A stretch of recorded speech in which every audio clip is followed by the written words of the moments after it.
¿Qué tal amigos? El gusto de encontrarnos nuevamente aquí en el living de Canal 20, en este caso para hablar de salud mental y la excusa para poder invitarlo a Néstor Ribota, licenciado en psicología, conocido en la ciudad además por su tarea en el Hospital Pasteur, por la tarea justamente en el sector tanto público como privado, es la presentación de un libro editado por Recovecos que lleva el título Salud Mental, Multiplicidad Maquínica, Psicoanálisis, Hospitalidad y Líneas de Fuga. Ese es el nombre. Néstor, con el saludo va el agradecimiento por tu tiempo para visitarnos. ¿Cómo estás?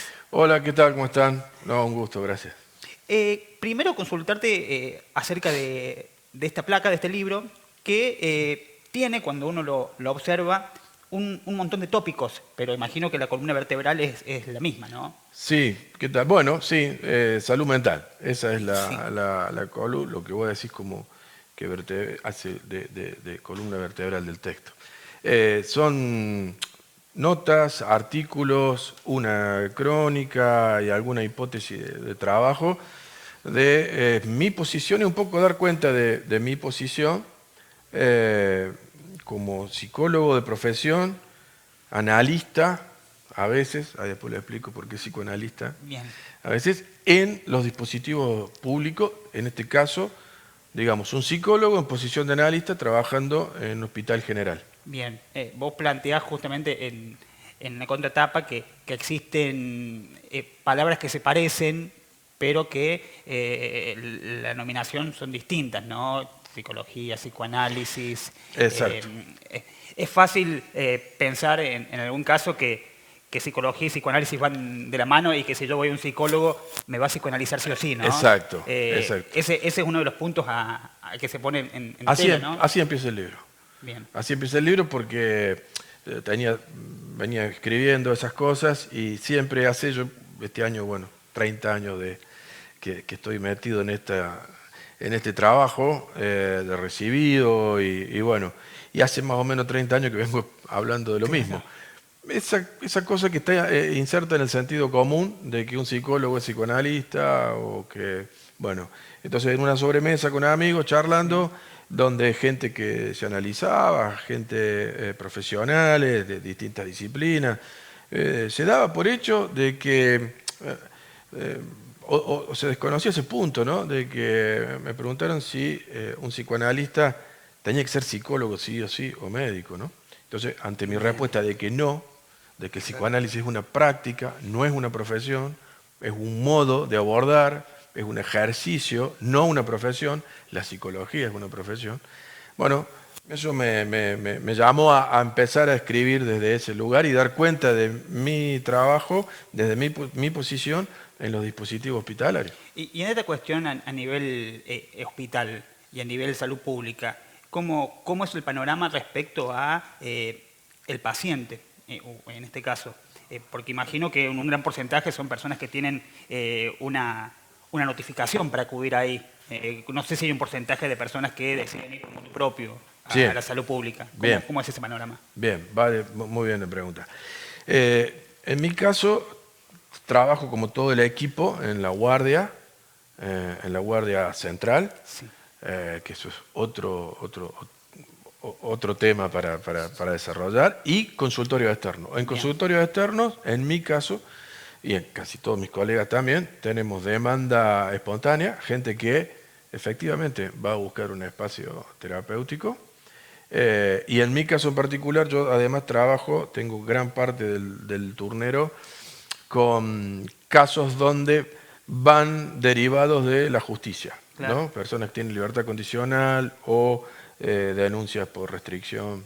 Y, Eso van, si se quiere, de algún modo, derivados por la justicia, no por su propia voluntad, aunque después se hace un trabajo ahí que claro. a mí me resulta interesante. Claro, en ese caso la predisposición es distinta, Es ¿no? distinta. ¿Y cómo se entabla una cuestión empática con una persona que está allí porque tiene la obligación de estarlo? ¿Cómo, Exacto. la predisposición es completamente distinta y la apertura también? Sí, ¿Cómo se trabaja y cuánto cuesta sí. ese? A mí me sigue resultando novedoso e interesante. Quizá lo más interesante de los últimos años, porque el que va decidido, bueno, obviamente es más Sí, fácil, sí, sí, sí, sí. pero la apuesta de trabajar con el que va obligado es muy interesante. Muy interesante porque con el tiempo se van produciendo fenómenos interesantes de, en algunos casos, rectificación de lo que decimos posición subjetiva. O sea, se puede hacer un trabajo de aquello que tuvo que ver con la situación judicial de esa persona que lo llevó ahí. Eso me parece a mí de lo más interesante de este tiempo. Y hay un porcentaje, imagino, que de pacientes o de personas que acuden a vos que piensan que no tienen por qué estar ahí, ¿no? Por Que supuesto. yo no tengo por qué estar acá. Por supuesto. Sobre todo de estos casos que estamos hablando, Claro. que van derivados de la justicia. Claro. Lo Sí. cual es interesante porque por ahí se empieza a trabajar. Y se empieza a trabajar sobre las situaciones que lo llevaron a esa condición. Claro. Y en este punto, lo que tiene que ver con el psicoanálisis particularmente, Sí. ¿cómo es esta cuestión a nivel hospital, a nivel de salud pública? Porque supongo, desde la misma ignorancia, que el psicoanálisis debe tener un lapsus de tiempo que no debe ser similar a otros tipos de ejercicios. Bien. Esto sin saberlo, te pregunto. Sí, sí, porque es muy buena pregunta. No sé si el psicoanálisis en un hospital puede tener... Exacto. Lo que yo explico ahí, me dedico a lo largo de muchos capítulos, es de diferenciar posición analítica de ser psicoanalista. No ser psicoanalista todo el tiempo. Bien. Lo de psicoanalista es una posición de escucha, un modo de escuchar y un modo de intervenir. Se puede intervenir desde esa posición, desde en una situación de guardia, de una situación de urgencia, hasta en un tratamiento de consultorio externo. Es una posición, que no viene el caso acá, está en el libro, es un modo de escuchar, un modo de intervenir, un modo de entender el sufrimiento, un modo de escuchar ese discurso, es una manera de abordar el sufrimiento, digamos. Eso es una posición analítica. Por eso digo, a mí lo que me habilita estar en una institución pública es siempre soy psicólogo, porque es una profesión regulada por el Estado que te habilita a trabajar. Lo que yo hablo de psicoanálisis es de la posición, cómo se escucha, cómo se interviene. Bien. Y en ese punto, a ver, hablamos de salud mental, hace un poco más de una semana se llevó adelante una Sí. manifestación con la salud mental como un tema, o por lo menos La marcha. la marcha con diferentes tópicos que se exigen. Sin algunos de estos requerimientos que se estén plasmando, ¿cómo trabaja hoy el Estado provincial y cómo se puede abordar todo esto? ¿Pensás que hay puntos que necesitan fortalecerte urgentemente? ¿Pensás de una manera o de alguna otra manera el peso del Estado termina cayendo sobre los trabajadores de un lugar, ¿no? Sí. Son la cara visible de ese lugar. Sí. ¿Cómo pensás que se desenvuelve el Hospital Pasteur en estas cuestiones? Con respecto a la ley. Con respecto a la ley, claro. Bueno, la provincia de Córdoba, pero puntualmente el Hospital Pasteur, es uno de los hospitales generales que más años hace que tiene un servicio de salud mental. Se trabaja en todo lo que se puede acorde a los principios de la ley, el espíritu de la ley nacional de salud mental y la provincial, y bastante bien, te diría, en lo que es, por lo que se ve el panorama a nivel nacional. En la provincia se trabaja bien en ese sentido, se trabaja permanentemente con los médicos, los compañeros del hospital. Es una tarea difícil porque es un hospital general.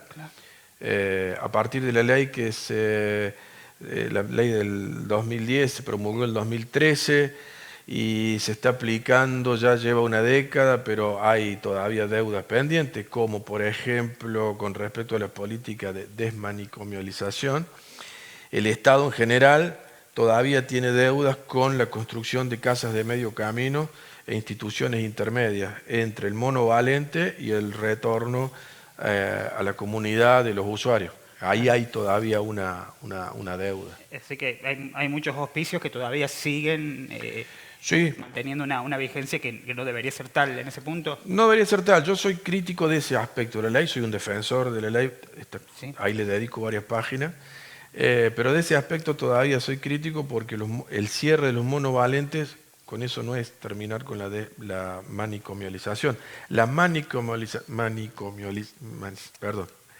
Sí, manicomialización es sí, una posición, es un modo de entender la locura, el bien, sufrimiento, no solo la existencia de monovalentes. El monovalente, mientras no haya una cantidad suficiente de casas de medio camino, de instituciones intermedias, no puede cerrarse. bien. Eh, lo que me preocupa respecto a la salud mental y que quiero trasladarte a vos la Sí, inquietud es que en algunos puntos o en algunos casos se habla muy poco o se detalla muy poco la importancia de la salud mental y, y por otra parte empiezan a abundar gurúes sí, que toman determinadas palabras de, no sé, ojean un libro de Jung, ojean un libro de Freud, toman la palabra transferencia, toman la palabra, no sé, y en base a eso hacen charlas y una carrera y a veces hasta cuestiones coercitivas. sí. Y para mí es muy preocupante eso, ¿no? No sé cuál es la visión tuya respecto a esto, porque desde la pandemia o desde antes de la pandemia ha sido un boom de personas hablando como especialistas en psicología que pueden tener un final nocivo en ese punto. Sí, sí, desde que yo ejerzo siempre existieron como un fenómeno que tiene que ver con, bueno, con abordar cuestiones del padecimiento humano y del sufrimiento como soluciones mágicas, místicas, eh, son efectistas y que apuntan y trabajan al sentido común, digamos, ¿no? Sobre el sentido común. Sí, Y obviamente, cuando hay sufrimiento y un padecimiento, la persona que está sufriendo lo que busca es una respuesta rápida, una solución, y siempre el mercado está ahí para darle esa respuesta. Pero siempre existieron, es una cuestión casi por décadas, paradigmas de lo que tiene que ver con terapias alternativas y cosas similares que han existido siempre, en distintas épocas han tenido así como una efervescencia, ¿no? Vos nombras muy bien que en la pandemia se prestó mucho el contexto para que surgieran este tipo de cosas, porque había muchas personas, vos pensás que muchas personas en el mundo se sintieron por primera vez obligados a estar en silencio, a estar quietos, y ahí es donde empiezan a surgir las preguntas más existenciales. claro.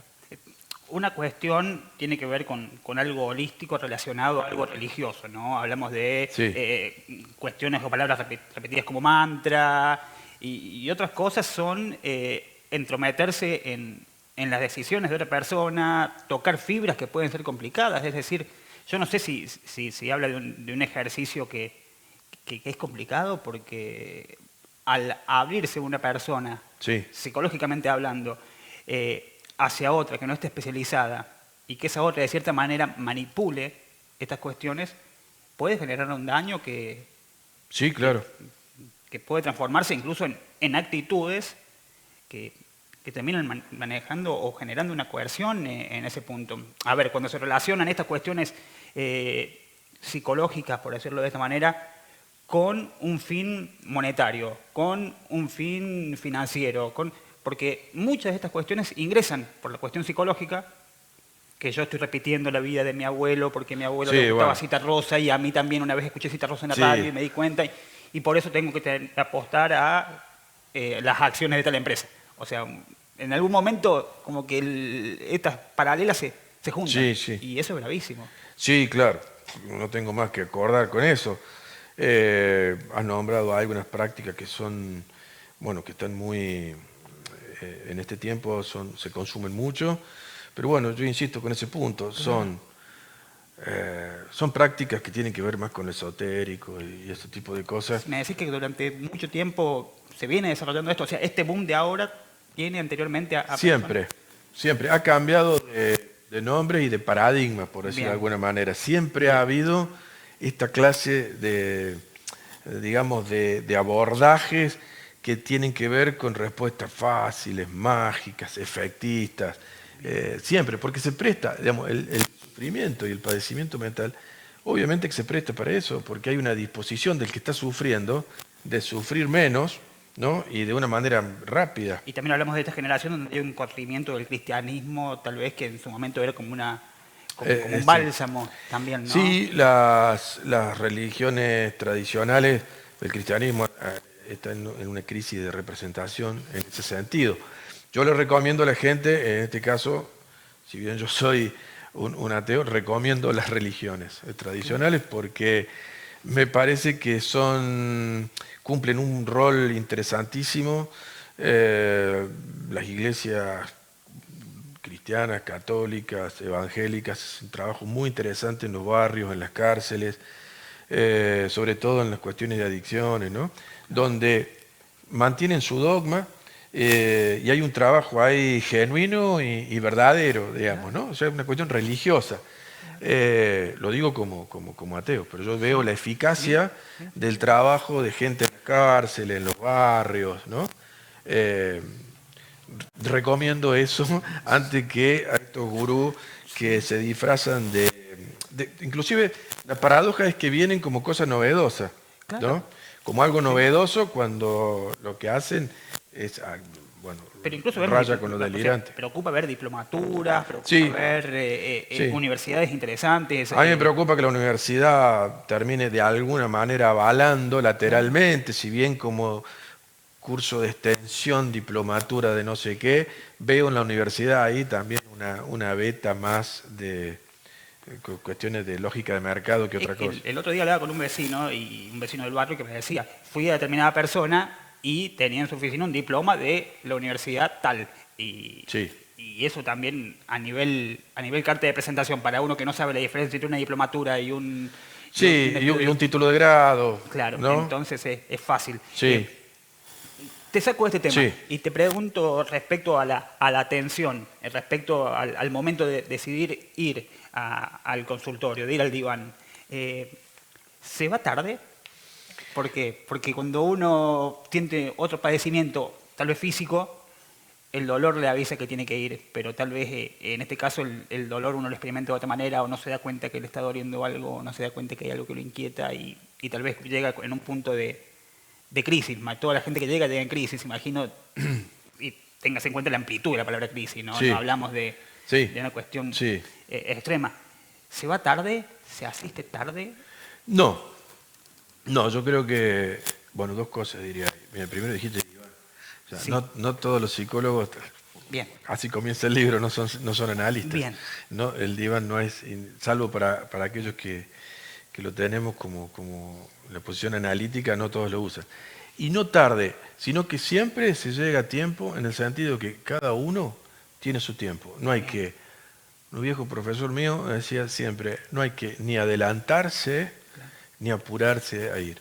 O sea, no hay que ni apurarse para ir ni apurarse para salir, ¿no? Sino que cada quien tiene su tiempo. Por alguna circunstancia llega. Yo creo, en contra de lo que por ahí se repite en este ámbito, yo no creo que todo el mundo necesite terapia. Bien. Creo que está sobrevalorada la necesidad de hacer terapia y me parece que hay muchas cuestiones del entramado social que está psicologizado. También sufrimos de una psicologización de todo, ¿no? Es que, bueno, en primer punto, la cuestión del estereotipo, yo recuerdo haber ido a visitar a psicólogos, psicólogas, y nunca vi un diván. Entonces yo pensaba que no era tan serio el psicólogo. Sí, claro. En base al esquema que uno tiene imaginado, en base a lo que uno ve en la reproducción de los medios. Sí. Si voy a un psicólogo y tiene una silla, y no debe ser tan bueno. Sí, ¿no? sí. Eh, Bueno, yo en la facultad, ingresé a la facultad en el año 87. Yo creía que la psicología era el psicoanálisis, claro. ¿no? No, no es así.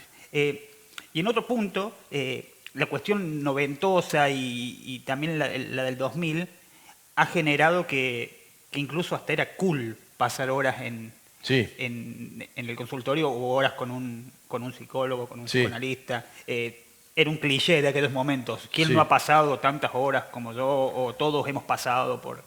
También me refiero ahí al consumo de psicología, tiene que ver con la construcción de subjetividad a través de los medios, ¿no? Nosotros consumimos mucha cultura centralizada en Buenos Aires Sí. y viste que las comedias costumbristas, los programas culturales de los grandes medios de comunicación, Sí. siempre se hace referencia a analizarse, ¿no? Sí. O ir al psicólogo. Sí. Bueno, eso es lo que está y por eso de ahí viene también esto de que hay que ir, bueno, Argentina, Buenos Aires, puntualmente, Argentina, pero Buenos Aires, la capital de mayor, en el mundo, mayor cantidad de profesionales psicólogos del planeta, ¿no?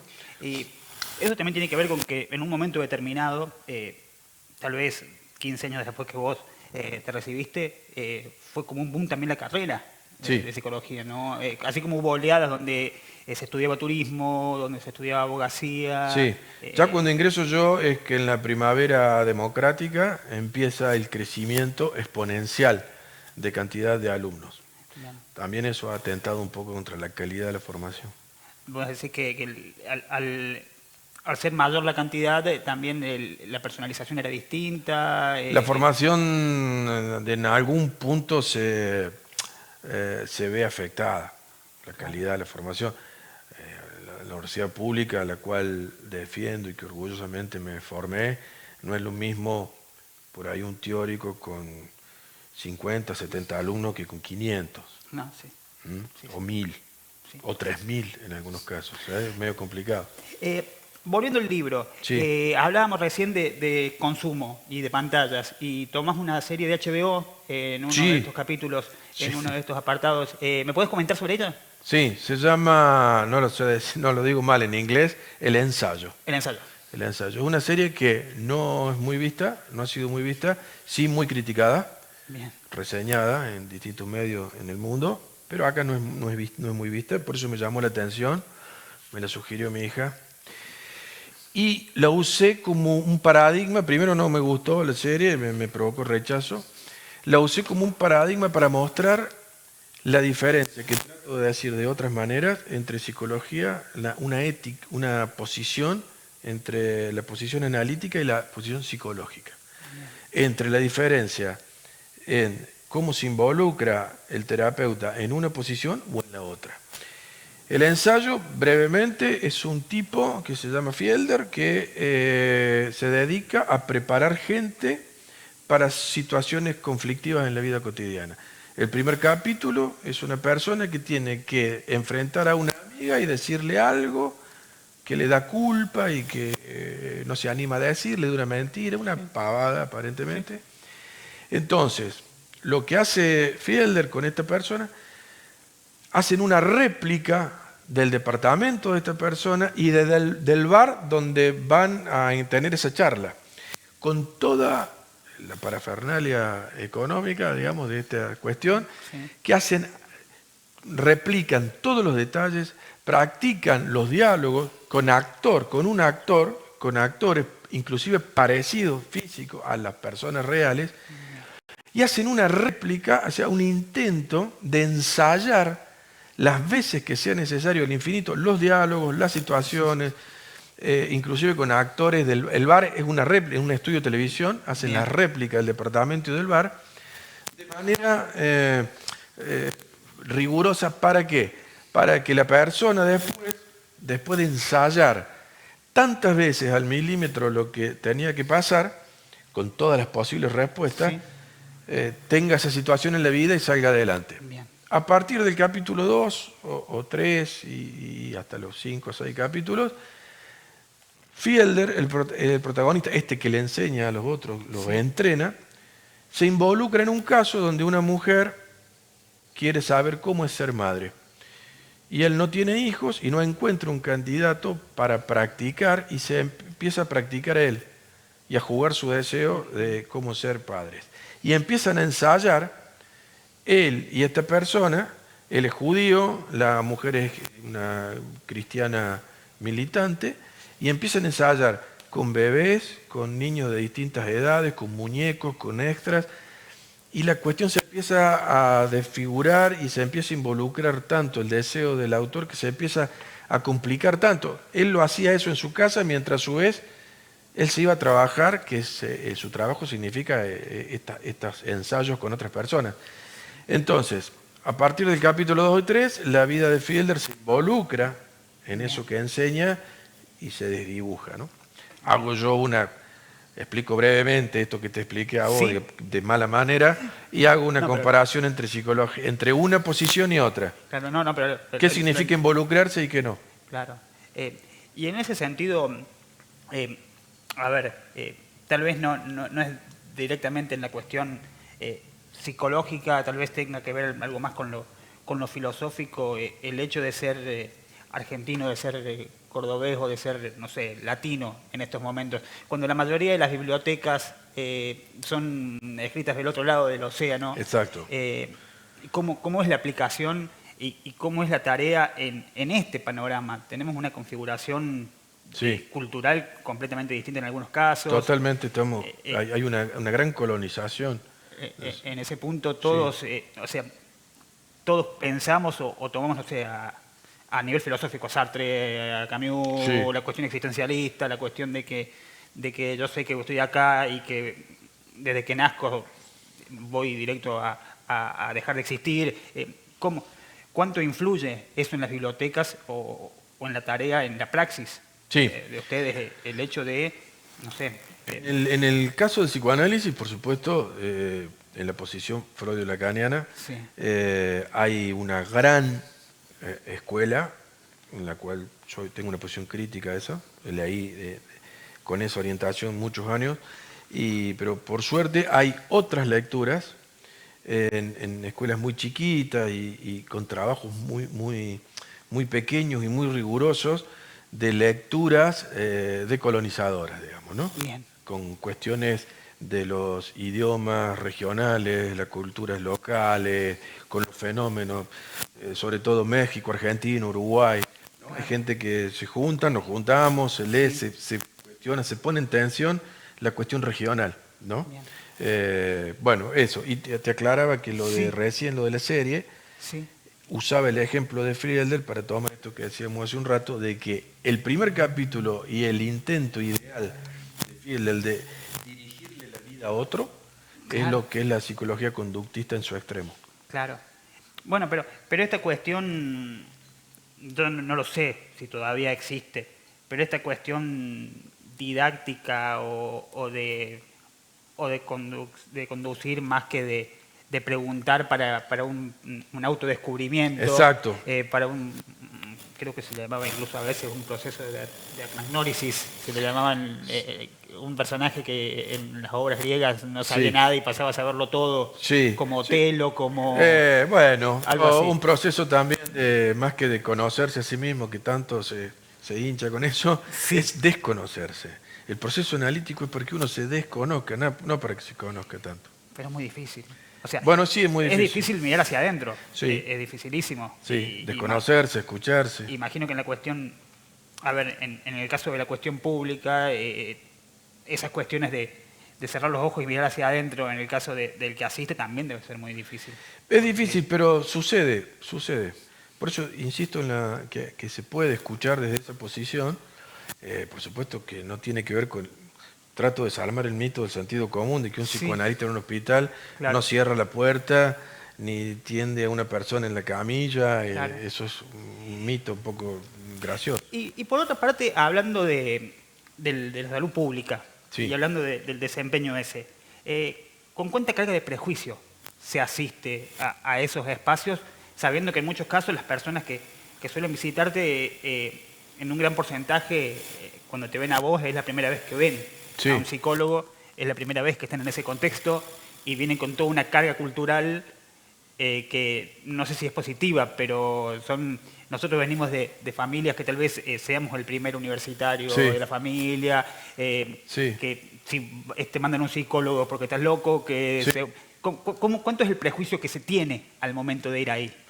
Mira, es muy interesante esa pregunta. Yo lo siento al revés.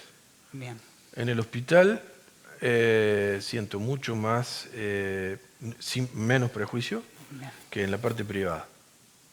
En la parte privada, paradójicamente, generalmente quien consulta tiene que ver con otro tipo de sector sociocultural, en el sentido de que tienen otra experiencia, vienen de otras experiencias, son más cuestionadores, hay más prejuicios que en el hospital.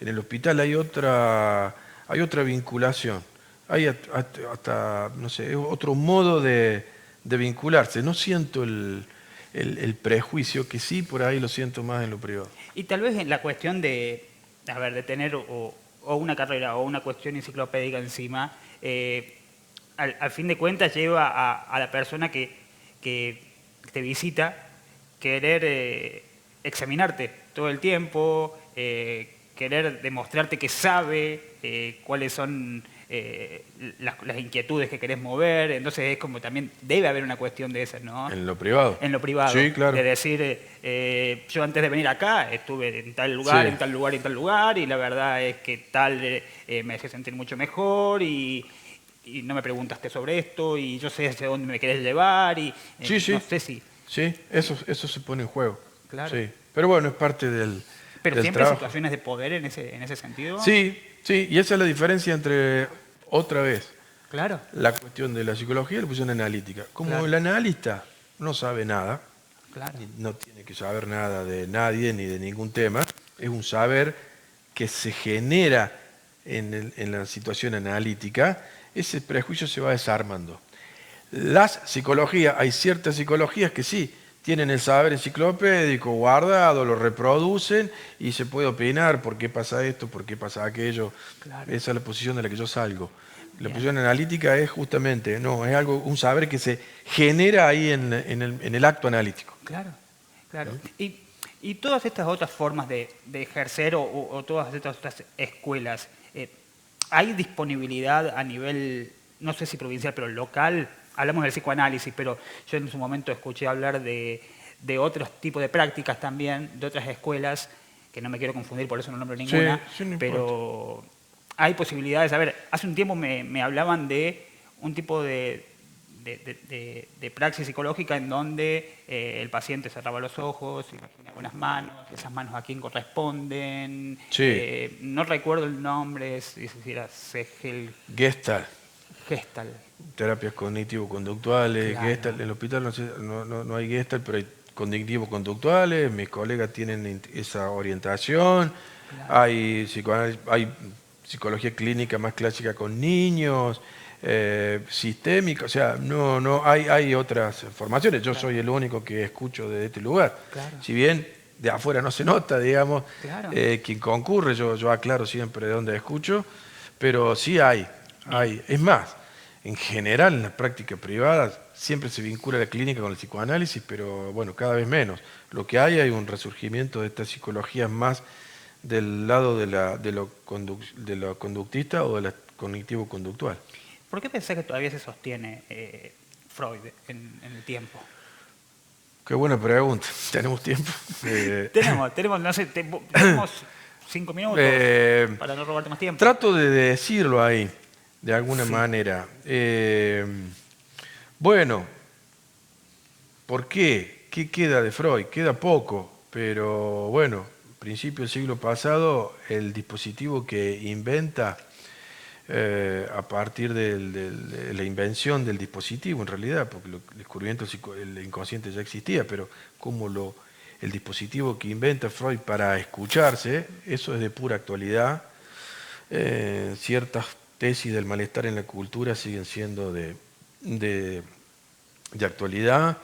Ciertas formas de la sexualidad, aunque haya muchas, leído desde hoy, tenga muchas cuestiones que hoy serían censurables, pero a su vez ha sido muy subversivo en ciertas posiciones.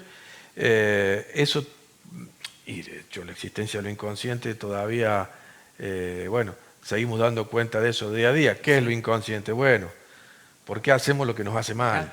Bueno, mientras sigue, eso no pierde temporalidad, digamos. ¿No? Pero lo que sucede es que siempre, en alguna época del año o en algún momento, siempre aparece algún detractor de estas cuestiones. Sí, es sí. decir, que esto ya fue, que ya pasó hace un montón de tiempo. Sí, que pero ya- hay mucha responsabilidad de las grandes escuelas psicoanalíticas en eso, Bien. que reproducen a la letra modismos, cuestiones, ciertas argumentaciones que no han sido cuestionadas. Claro, a ver, también hablamos de un contexto histórico en donde fue escrito.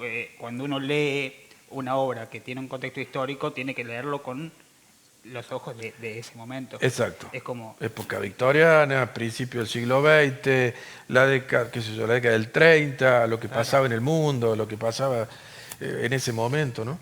Bueno, no sé, es tal como el tango, ¿no? El tango uno lo piensa con esa visión. Exacto. No es que hoy dejemos de escuchar meramente el tango porque en aquel momento determinado pensaban de determinada manera como pensábamos todos en cierto punto, ¿no? Claro, la cuestión- subjetividad de ese momento, ¿no? Bueno, Que era.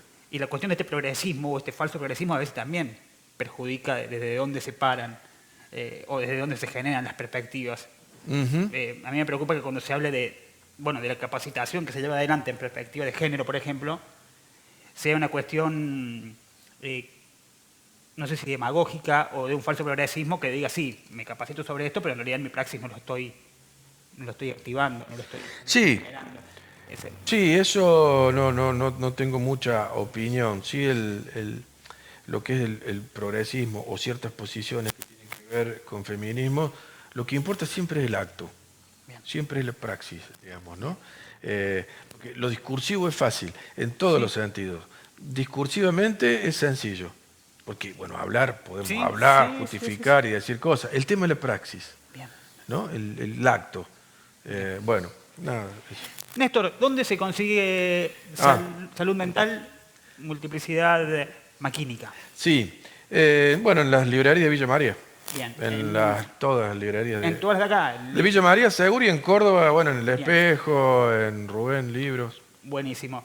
Y por último, maquínica. Explícame el... Sí, multiplicidad maquínica es porque está tomado al principio se aclara, se intenta aclarar un poco, Bien.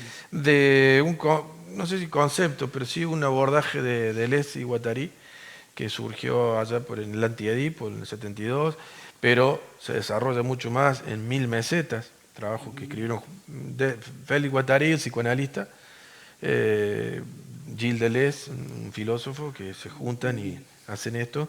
Maquínico es un poco porque toman a la construcción del deseo y la subjetividad como una fábrica. Critican el escenario, el teatro edípico, Bien. papá, mamá, hijo, como un teatro. Dicen, no es un teatro, es una fábrica, ¿no? Y es una multiplicidad. Y hay muchas máquinas, supongamos, una persona como una máquina de generar deseo que se conecta a su vez con otra máquina, no solo personas y cosas, sino máquinas abstractas. La salud mental es el concepto de salud mental que surge en posguerra, a partir del fenómeno de la Segunda Guerra, la crisis mundial. Es un concepto maquínico en el sentido que es una máquina abstracta que genera diagnósticos, abordajes, tratamiento, instituciones, leyes, legislaciones, disputas de paradigma, farmacología, abordajes comunitarios. Todo eso es una multiplicidad maquínica. Que se retroalimenta. Exactamente, exactamente, que desde el año 48 hasta hoy viene multiplicándose. Bien. Excelente. Néstor, agradecerte el tiempo. En No, serio. a vos por la disposición. La verdad que seguramente no va a faltar oportunidad para charlar respecto a otras cuestiones y Cuando quieras. salud mental entonces, multiplicidad maquínica en todas las librerías de Villa María, para la gente que también nos ve de la región y para la gente que está más cerquita de Córdoba, también puede conseguirlo en El Espejo, me dijiste, Y en Rubén. y en Rubén Libros. Néstor, muchas gracias. No, a vos, gracias, muy amable. Néstor Ribota con nosotros hablando de psicología, de psicoanálisis y de su flamante publicación. Pausa cortita y seguimos por acá.